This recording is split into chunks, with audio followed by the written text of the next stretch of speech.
वालेकुम अस्सलाम। ये आवाज क्लियर आ रही है आप सबको? जी जी।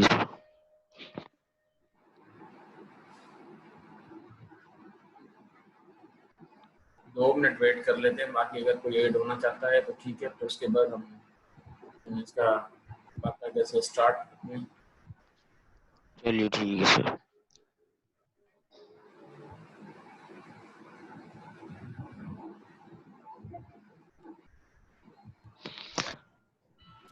अच्छा सर, ये जो रिकॉर्डिंग है ये आप गूगल क्लासरूम पे शेयर कर सकते हैं?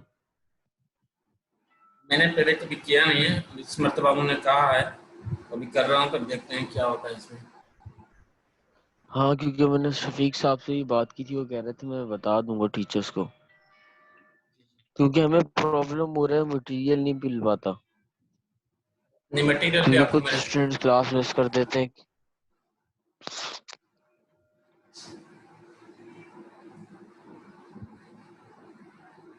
जी सर, आप कुछ कह रहे थे?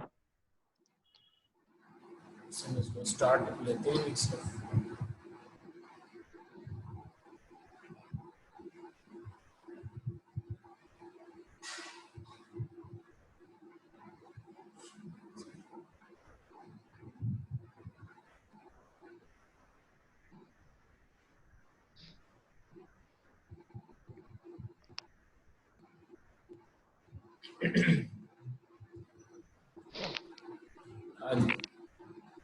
आई थिंक अब हमें स्टार्ट करना चाहिए, जो भी आएगा वो ज्वाइन कर लेगा ऑटोमेटिकली। टाइम है नहीं।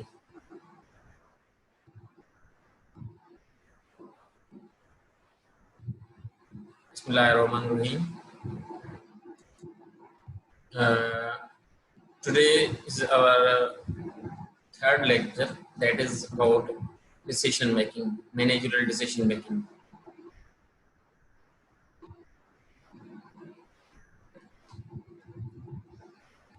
In the first function of the plan of the management is the planning. When we are talking about planning, it is about determining, forecasting the actions of management in shape of policies, particularly in the beginning of any project or any task or a managerial action. The whole function of the planning involves decision making. When we are talking about planning, it is the entire process of decision making. How decisions are, what actions need to be done, what resources are required, who will perform those tasks. All these functions involve decision making. The chief executive officer, CEO, top management usually determines what actions the middle and lower management will take to materialize the objectives of business organization. When they are planning, they are making decisions in shape of policies, shape of plans,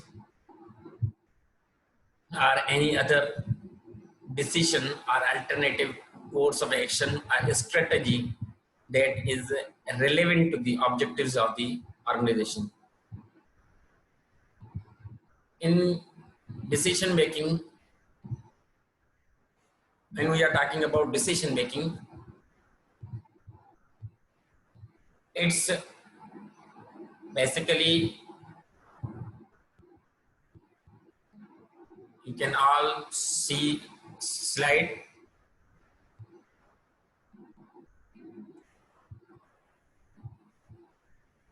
slide नजर आ रहा है सबको? जी sir. Clear है? ठीक है। तो then when we are talking about the planning, it's the decision making. How managers take decision to materialize the objectives of the business organizations or goals of the business organization. This is the basic problem that managers usually face.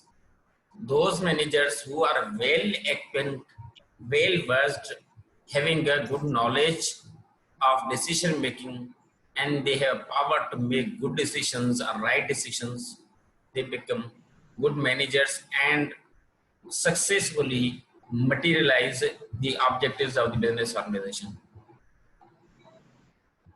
Today, our entire lecture is about decision making, how decisions organizations make decisions, what kind of decisions are required, what type of decisions are there, and how these decisions determine the goals, achievement of goals in the business organizations.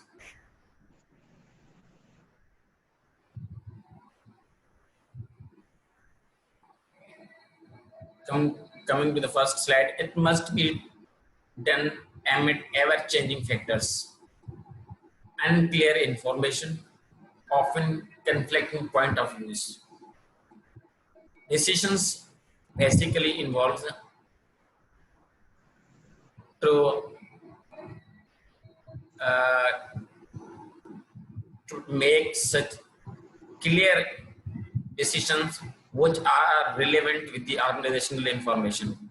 When the organizational informations are not clear information, because the information is changing, the dynamic in nature. Information changes with the passage of time, with the change in the environment of business organization, with the change in the other factors like political factors, social factors, religious factors. These are the macro level of managerial information that comes from these factors. They are not actually fixed or rigid. They are dynamic in nature. They are changing. Due to this factor, entire information always changes. Now we are talking about when their information is changing, business has to put itself according to the latest information, latest trends that prevails in the market. Now they are focused, they monitor every factor and information that is coming from the external market. Yeah, external environment. When information is coming that is not relevant to the practical practices in the organization, they make decisions and bring them practical and give them a practical shape in the organizations. That is when information is not clear in the organization. Because information is new, that is not relevant with the organization, that has come, that is coming from the external environment. That I have discussed some factors: political, religious, social, economic. These are the external factors. Another point, that when organization is working smoothly according to the determined goals and objectives, it does not require any decision making. But during the course of action, organizations face certain problems because organization is not totally dependent on its own resources, but it depends on the external environment, because it generates entire resources inputs from the external environment, external market. When some information that comes from the external market or maybe internally, that is conflicting, that point is conflicting, that view is conflicting, the managers usually go further making certain decision to make such conflict, to resolve such conflicts, to make decisions for the resolutions of conflicts. These are the two major factors that are ever changing, because organizations is the association of people who are working in organization. Everybody who is working in organization has a different point of view. they, they have a different mindset, they have a different approach, they have a different trend in decision making and thinking. That's why they create these attitudes, psychological problems, behaviors, create problems in organizations. And when organizations face such problems, they start taking decisions, because whole planning, whole process of planning involves decision making. Now, second, what type of decisions are required to be done by the organizations? During the course of action, organization makes two major types of decisions. One that is programmed decisions, another one is non-programmed decisions. Programmed decisions are those which usually occurs, and organizations have already developed certain rules, certain procedures to resolve such matters. आप अगर समझें कि हर organisations में normally जो routine function के लिए जितने भी प्रॉब्लम्स आते हैं, उनके लिए उनके प्रोसीजर में कोई ना कोई सॉल्यूशन जरूर होता है. ऐसे सिचुएशन में जो डिसीजंस होते हैं, इनको हम कहते हैं प्रोग्राम डिसीजंस, जिनका मकसद ये होता है कि वो ऑलरेडी हमारे रूल्स एंड प्रोसीजर में उनकी जो अवेलेबिलिटी है, और हम उन रूल्स और प्रोसीजर के मुताबिक उसको रिजॉल्व कर सकते हैं. इसके लिए कहा गया that situations that occur often enough to enable decision rules to be developed. इसके लिए हम रूल्स भी डेवलप कर सकते हैं, बहुत सारी चीजें. लेकिन another one is non program decisions. Non program decisions का मकसद क्या होता है कि ऐसे decision are made in response to the situation that are unique, that जो नॉर्मली एग्जिस्ट नहीं करते प्रॉब्लम. ऐसे सिचुएशन, ऐसे हालात जो आम नहीं होते, जैसे हंगामी सूरत हाल हो, जैसे इमरजेंसी वाली सूरत हाल हो, are poorly defined and largely unstructured, जिसके लिए हमारे पास कोई एक प्रॉपर डिसीजन मेकिंग स्ट्रक्चर या एक रेजोल्यूशन प्रोसीजर एग्जिस्ट नहीं करता. लार्जली अनस्ट्रक्चर्ड होते हैं क्योंकि उनका जो स्ट्रक्चर इन प्रॉब्लम्स का होता है, that is not usually in shape that organization can easily resolve. Many involves strategic planning. ये नया प्रोग्राम डिसीजन मेकिंग में स्ट्रेटेजिक प्लानिंग जो है ना, वो इम्पोर्टेंट कॉन्सेप्ट है. अब नया स्ट्रेटेजिक प्लानिंग क्या होता है? When an organization has started working on its plan, during the course of action, it faces certain problems because due to change in the economy, change in the market conditions, change in the overall competition that is around the organization. In entire process, it develops certain strategic planning, certain strategic plans. What is a strategic plan? A strategic plan is basically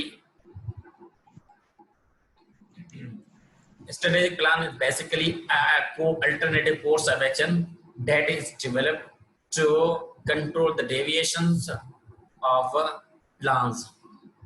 जो हमने पहले plan किया है उसमें अगर कोई deviations आते हैं, उनको कंट्रोल करने के लिए हम जो स्ट्रेटजीज डेवलप करते हैं, उनको स्ट्रेटेजिक प्लान कहा जाता है. अब क्या होता है कि इसमें क्या होता है कि ऑर्गेनाइजेशंस के पहले डिसीजन चल रहे होते हैं और उन्हीं डिसीजंस के मुताबिक ऑर्गेनाइजेशंस काम कर रहे होते हैं. अब जब भी ऑर्गेनाइजेशंस को ऐसी सूरत हाल पैदा हो जाए जिसमें वो चीजें उनके रूटीन से हटी हुई हैं, मिसाल एक कंपटीशन का लेवल जो था वो पहले से बहुत ज्यादा बढ़ गया है, या मार्केट में जो इकोनॉमिक कंडीशंस हैं जिसका ऑर्गेनाइजेशन पे बड़ा इफेक्ट आ रहा है, ठीक है, या हमारे जो सप्लायर्स हैं या एक्सटर्नल मार्केट है, रिलीजियस फैक्टर्स हैं, जो भी फैक्टर्स हैं, ये सारे फैक्टर्स जब भी हमें किसी ना किसी तरीके से कोई ना कोई प्रॉब्लम हमारे लिए क्रिएट कर रहे होते हैं जो हमारे ऑर्गेनाइजेशंस के ऑब्जेक्टिव से इनहेराफ कर रहा होता है, that is against the objectives of the business. and business organization take decision in shape of strategic plans that is usually to control such deviations to bring organization at the same level, at the same path of goals and objectives.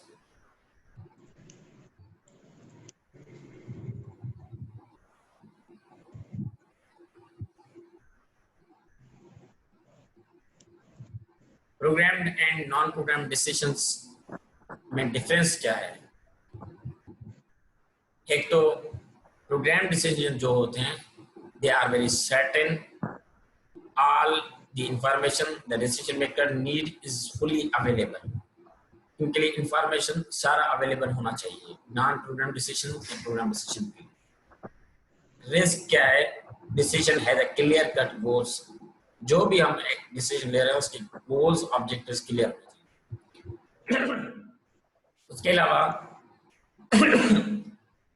Good information is available, जो भी information हो that must be good, अच्छा information होना चाहिए. ऐसे कोई information नहीं होनी चाहिए जो ऑर्गेनाइजेशंस के लिए फेवरेबल ना हो. Future outcomes with associated with each alternative are subject to the chance. जितने भी अल्टरनेटिव्स आप डेवलप करें उनके जो आउटकम होते हैं वो सब्जेक्ट टू द चांस होते हैं, उनमें रिस्क इन्वॉल्व होता है.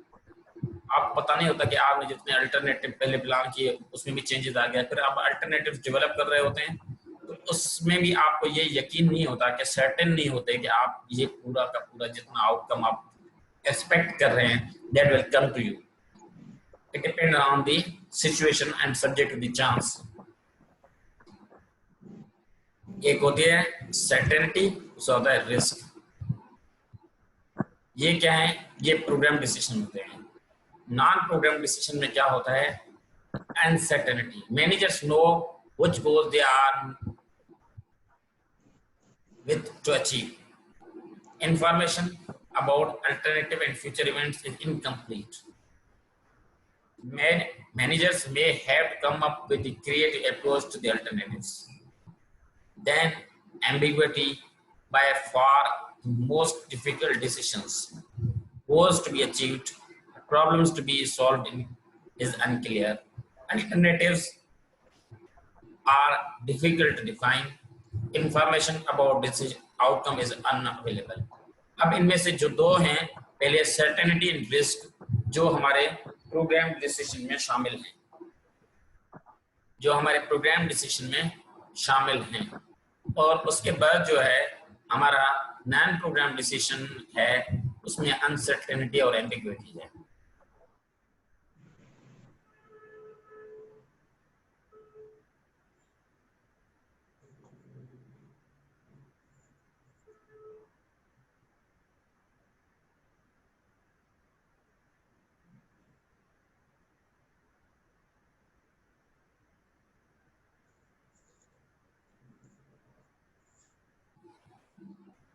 तो जो पहले दो ऑप्शंस दिए हुए हैं सर्टेनिटी एंड रिस्क का, ये इसका ताल्लुक जो है हमारे प्रोग्राम डिसीजन से है. अनसर्टेनिटी और एम्बिग्विटी का ताल्लुक हमारे नॉन प्रोग्राम डिसीजन से है. Come to the next slide. अब condition that affect the possibility of decision failure. जो हमारी पॉसिबिलिटी होती है फेलियर्स की, उसमें कौन सा डिसीजन ज्यादा फेलियर की चांस उसमें ज्यादा होते हैं. अब आप इसमें जो ग्रीन है ऑर्गेनाइजेशनल प्रॉब्लम, उसके नीचे ये लो और हाई की जो कैपेसिटी बनाई गई है पॉसिबिलिटी ऑफ फेलियर की जो रेंज है उसमें, तो आप देखेंगे तो प्रोग्राम डिसीजन जो है उसमें सर्टेनिटी और रिस्क का एरिया कवर हो रहा है और नॉन प्रोग्राम डिसीजन में अनसर्टेनिटी और एम्बिग्विटी. इसका मकसद ये है कि that non-program decisions are very ambiguous, uncertain, involve high risk. इसमें रिस्क बहुत होता है और highest failure of chances होते हैं.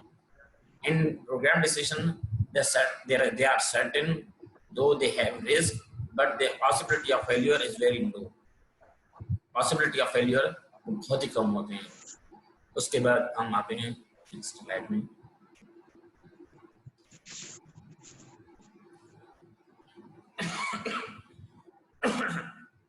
Selecting a decision making model, decision making model select करना बहुत ही जरूरी है कि आपको पता चले कि आप कौन सा जो डिसीजन मॉडल यूज कर रहे होते हैं जो आपके ऑर्गेनाइजेशन के लिए फिजिबल है, जो ऑर्गेनाइजेशन के इन्वायरमेंट के लिए फिजिबल है, जो आपके ऑर्गेनाइजेशन के नीड्स के लिए फिजिबल है, जो आप ऑर्गेनाइजेशन के कंडीशंस हैं उसके लिए फिजिबल है, जो रिस्क हैं, अनसर्टेनिटीज हैं, एम्बिग्विटीज हैं, ये सारी चीजें हैं, उनको नजर में रखते हुए आप डिसीजन मॉडल सिलेक्ट कर रहे होते हैं।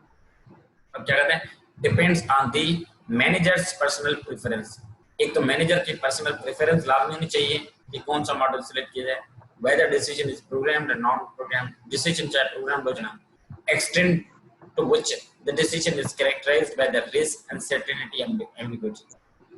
उस मॉडल को सिलेक्ट करना ये उस मैनेजर पे डिपेंड करता है, लेकिन वो ये फैक्टर लाजमी देखता है कि इसमें कितना रिस्क इन्वॉल्व है, कितनी इसमें अनसर्टेनिटी है और एम्बिग्विटी कितनी है। ये आरती लोहाना, ये आप माइक ऑफ कर दो प्लीज।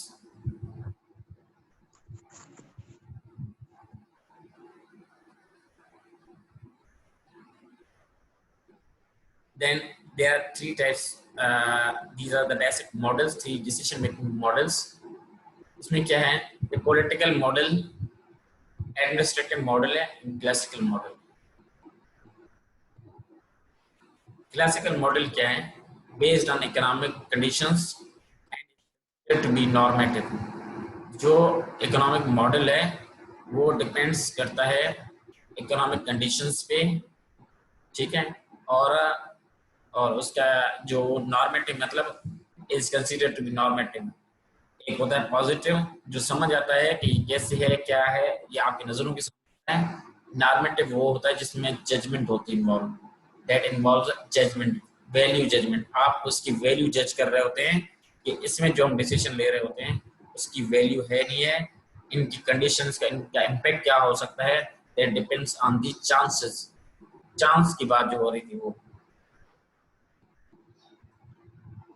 क्लासिकल मॉडल में। और क्या है, goals that are known and agreed upon. जितने भी हमारे गोल्स होते हैं वो हमारे पूरे करने होते हैं और are known and agreed upon, उस पर हमारी रजामंदी होती है। Strive for certainty by gathering complete information. Classical model कहता है कि जितना जो भी आप डिसीजन ले रहे हैं उसके लिए कंप्लीट और राइट इंफॉर्मेशन लाजमी है जो आपको पहले से जमा करना चाहिए ताकि आपके डिसीजन सर्टेन हो। That must be risk free. Criteria for evaluating alternatives are known. जो अल्टरनेटिव्स आपके हैं उनका क्राइटेरिया आपको पता होना चाहिए कि उसके क्राइटेरिया में क्या आता है। उसके अलावा decision maker is a rational and use logic. Decision maker जो भी होता है वो रीजंस और लॉजिक्स के बेस पे डिसीजन कर रहा होता है। रैशनल मतलब reason that must have a certain और वेरीफाइबल और trustable reasons, and use logic, और लॉजिक भी इस्तेमाल कर सकते हैं।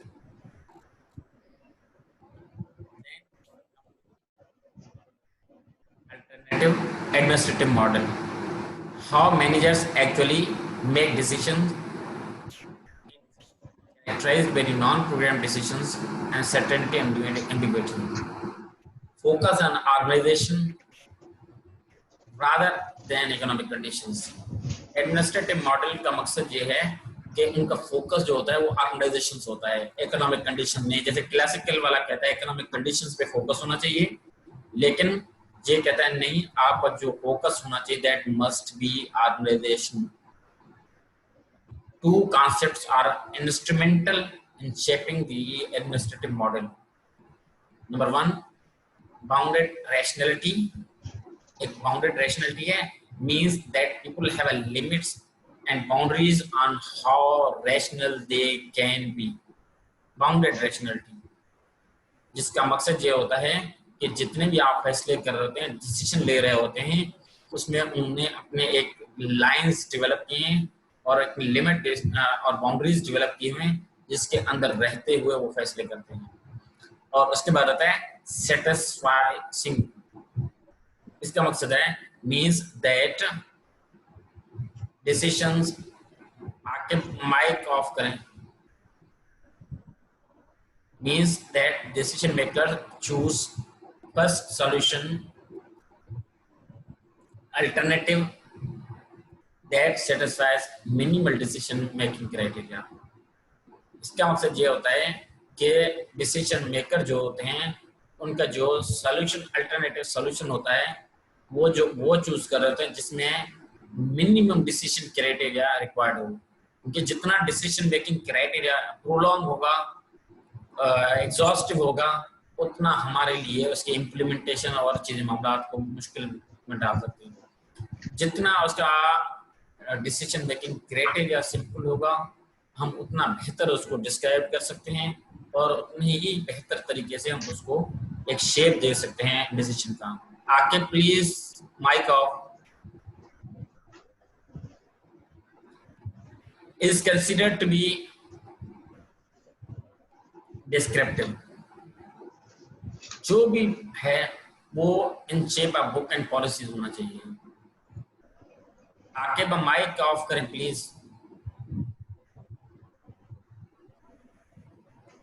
जो भी आपका डिसीजन है वो डिस्क्राइब्ड हो, जिसके उसके अल्टरनेटिव्स हैं, जिसमें उसके क्राइटेरिया है, सारी चीजें purely, clearly, well defined and well described होनी चाहिए, ताकि आपको एक्सप्लेन करने में, उनको समझने में, उनको इम्प्लीमेंट करने में कोई प्रॉब्लम नहीं है।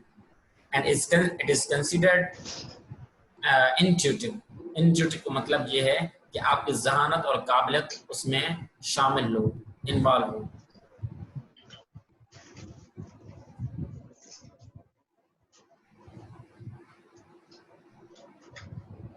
अच्छा, पॉलिटिकल मॉडल की बात करते हैं। That is third model of the decision making that usually managers opt for making decisions. इसमें क्या होता है कि closely resembles the real environment in which most managers and decision makers operate। ये वो मॉडल है जो आपके एनवायरनमेंट से बहुत क्लोजली मिलता जुलता है, क्योंकि सारे डिसीजंस होते हैं that is political, that has the political implications. आपका जितना भी एनवायरनमेंट है, जिस एनवायरनमेंट में आप ऑपरेट कर रहे होते हैं, जो बिजनेस ऑर्गेनाइजेशंस उनके ऑपरेशन चल रहे होते हैं, that is the political environment। उसमें जितने भी environment decisions आते हैं that has a political implications, और जिसकी वजह से ऑर्गेनाइजेशन को political model ऑप्ट करते हैं ताकि इस चीज को डील किया जा सके, to avoid problems that comes from the political environment। Decisions are complex। When we are talking about the political model, in political model decisions are very complex because complex due to complex environment, political environment is very complex, that therefore the problem that arise from the political environment that are very complex, and hence the decisions are to be made are also complex। Disagreement and conflict over problems, disagreement and conflict over problems and solutions are normal। There are always disagreement। उनमें हम आगे नहीं हो रहे होती। एक decision है दूसरे के, जो ऑर्गेनाइजेशन अपने आप को बेहतर समझता है उस पॉलिटिकल एनवायरनमेंट के हिसाब से, उसके हिसाब से वो डिसीजन ले रहा होता है, लेकिन वो दूसरे के लिए फिजिबल नहीं होता।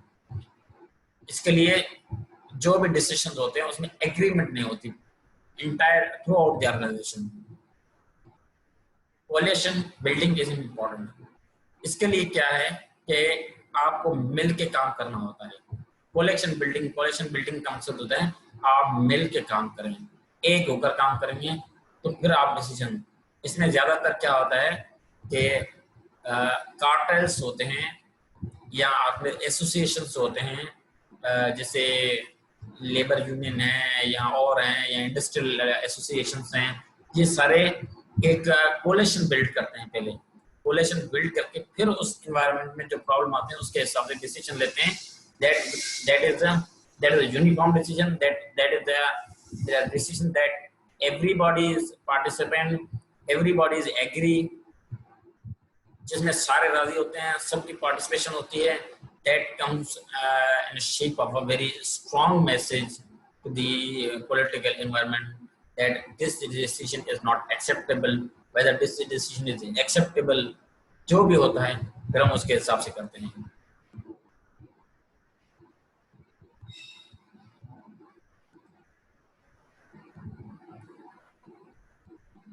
अब ये comparison of classical political administrative model.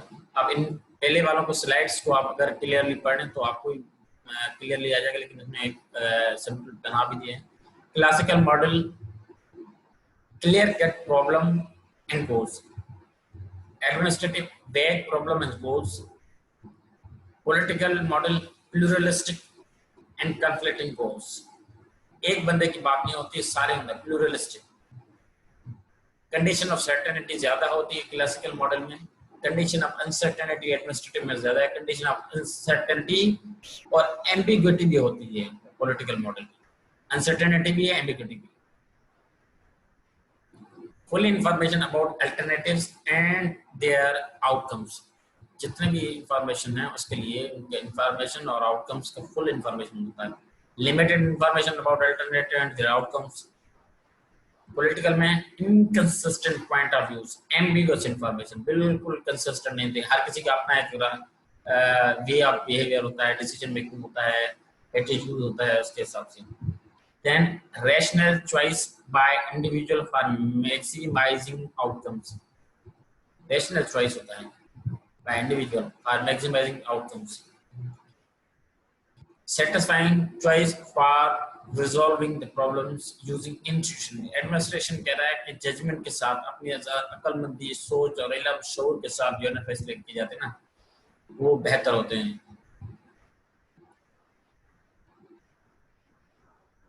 bargaining and discussion among the coalition members.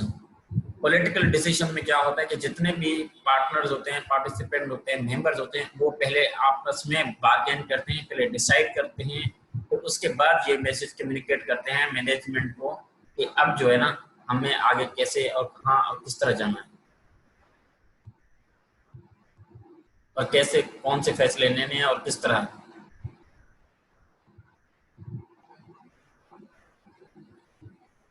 The entire process of decision making involves 6 steps. The first step is the recognition of decision requirement. Recognition of decision requirement में मकसद क्या है कि आपको problem का पता होना चाहिए. What problem you are facing? You are very clear about your problem. जो आपका प्रॉब्लम है उसके लिए आप बिल्कुल क्लियर हैं, उसमें कोई दो राय नहीं है कि ये कौन सा प्रॉब्लम है. Second step that is diagnosing and analysis of causes. फिर आप सेकंड स्टेप में क्या करते हैं, डायग्नोज कर रहे होते हैं, एनालाइज कर रहे होते हैं, why what are the causes of that problem, उसके कॉज कौन से हैं. Then development of alternatives. फिर उसके बाद आपको alternative course of action develop करते हैं कि इसमें से कौन सा अल्टरनेटिव हम, क्योंकि एक अल्टरनेटिव तो नहीं होता कि आप डिफरेंट एस्पेक्ट्स में, डिफरेंट एंगल्स में उसको सोच रहे होते हैं, तो डिफरेंट अल्टरनेटिव्स डेवलप होते हैं. फिर आप क्या करते हैं, सिलेक्शन ऑफ डिजायर्ड अल्टरनेटिव. ये फोर्थ स्टेप है. पहले आपने अल्टरनेटिव डेवलप किए, कौन कौन से थे, क्या क्या उनमें, फिर उनके क्राइटेरिया देखा. फिर जो फिजिबल एनवायरनमेंट होता है, डिजायरेबल है, जो desired alternative that must resolve your problem, that must be selected. फिर आप वो सिलेक्ट करना होता है. फिफ्थ में क्या आता है, इम्प्लीमेंटेशन ऑफ चूजिंग अल्टरनेटिव. आपको अल्टरनेटिव चूज करना होता है फॉर इम्प्लीमेंटेशन. जो अल्टरनेटिव आपने चूज कर दिया, जो डिजायर था, फिजिबल था, that suits your problem, that must have a capacity to resolve your problem. Now you are going to implement that alternative, choosing alternative. Sixth step, that is last step, when you are implemented, now you are checking, evaluating, monitoring, controlling and getting feedback about that decision, whether your decision was right or wrong. That will be clear from the feedback of the people who involve that decision. जितने भी बंदे involved होंगे, जितने भी outcome के जो expect कर रहे होते हैं वो इसकी इवैल्यूएशन में देंगे, इसकी फीडबैक देंगे और फीडबैक से पता चलेगा कि इसमें क्या क्या प्रॉब्लम आए थे और ये डिसीजन वेदर हमारे प्रॉब्लम के लिए फिजिबल था भी या नहीं, हमने जो डिसीजन लिया था इट वाज राइट और wrong.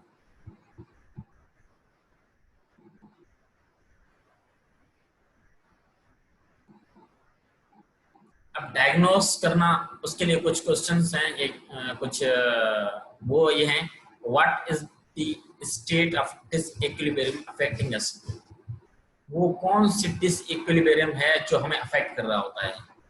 When did it occurs, ये कब आ रहा होता है। डिसइक्विलिब्रियम का मकसद क्या है कि एक इक्विलिब्रियम मतलब एक प्रॉपर शेप में, प्रॉपर लेंथ में, प्रॉपर तरीके से ऑर्गेनाइजेशन काम कर रहा है। जब वो नहीं हो रहा तो ऑर्गेनाइजेशन में डिसीजन जो है ना वो डिसइक्विलिब्रियम क्रिएट कर रहे हैं। इक्विलिब्रियम का मकसद बैलेंस के साथ चलना होता है, तो डिसइक्विलिब्रियम हो रहा है। When did it occurs, कब वो हो रहे होते हैं। Where did it occurs, कहाँ से आ रहे होते हैं, कहाँ हो रहे होते हैं। How did it occurs, वो क्यों कैसे हो रहे हैं। तो whom did it occurs, किसके साथ ये मसले आ रहे हैं। What is the urgency of the problem, problem की अर्जेंसी क्या है। What is the interconnectedness of event, event की interconnectedness क्या है। What result came from what activity, किस एक्टिविटी से कौन से रिजल्ट आ रहे थे।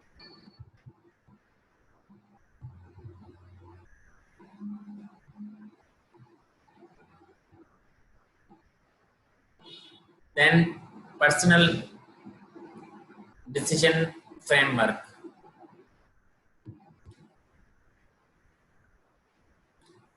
ये एक फ्रेमवर्क है, डेवलप किया गया है, जो नॉर्मली हम डिसीजंस ले रहे होते हैं उसके लिए एक फ्रेमवर्क है।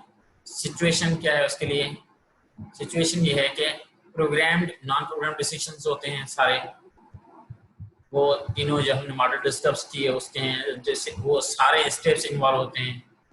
पर्सनल डिसीजन स्टाइल क्या होता है, डायरेक्टिव होता है, एनालिटिकल होता है, कॉन्सेप्चुअल होता है और उसका बिहेवियर होता है। डिसीजन चॉइस क्या होती है, based solution to the problem. अब पर्सनल डिसीजन मेकिंग फ्रेमवर्क में क्या कहता है कि आपका जो पर्सनल डिसीजन मेकिंग फ्रेमवर्क है उसमें आप डायरेक्शन किस तरह दे रहे होते हैं उस प्रॉब्लम को, उसके लिए डायरेक्शंस कौन से दे रहे होते हैं, उसको एनालाइज किस तरह कर रहे होते हैं, कॉन्सेप्चुअलाइज क्या हो रहा होता है, बिहेवियर। अब इसमें आते हैं कि used by the people who prefer simple clear cut decisions solutions. जब उनको पता होता है हर चीज क्लियर है तो उसके हिसाब से वो डायरेक्शंस देते हैं। एनालिटिकल स्टाइल क्या होता है, used by the managers who like to be considered complex solutions based on as much data as they can gather. वो डिसीजन जो जिसमें एनालिसिस बहुत ज्यादा रिक्वायर्ड होती है तो उसमें आपको क्या करना पड़ता है, आपको जाना भी पड़ता है इसलिए चीज के लिए कि आपके पास जो है ना डिसीजन मेकिंग में जितना मैक्सिमम इंफॉर्मेशन आप कलेक्ट कर सकते हैं आप कलेक्ट करें और उसके बाद आप जो है ना जाएं। कॉन्सेप्चुअल में क्या आता है, used by the people who like consider a broad amount of information more socially oriented. Conceptual जो है उसमें क्या होता है कि पूरा एक ब्रॉड सोशल ओरिएंटेशन होती है, इंफॉर्मेशन वहां से जो हमें ब्रॉड इंफॉर्मेशन आ रहे थे उसको हम पे नजर में। बिहेवियरल स्टाइल क्या होती है, often the style adopted by the managers having a deep concern for others. जो दूसरों का ख्याल रखते हैं, कहते हैं हमारे डिसीजन से किसी और को नुकसान ना हो, हर चीज में हर एहतियात को सामने रखते हुए बिहेवियर्स को नजर में रखते हुए वो डिसीजन ले रहे होते हैं। तो उसका जो बिहेवियर होता है डिसीजन के साथ it always in the shape of fair and socially acceptable होता है।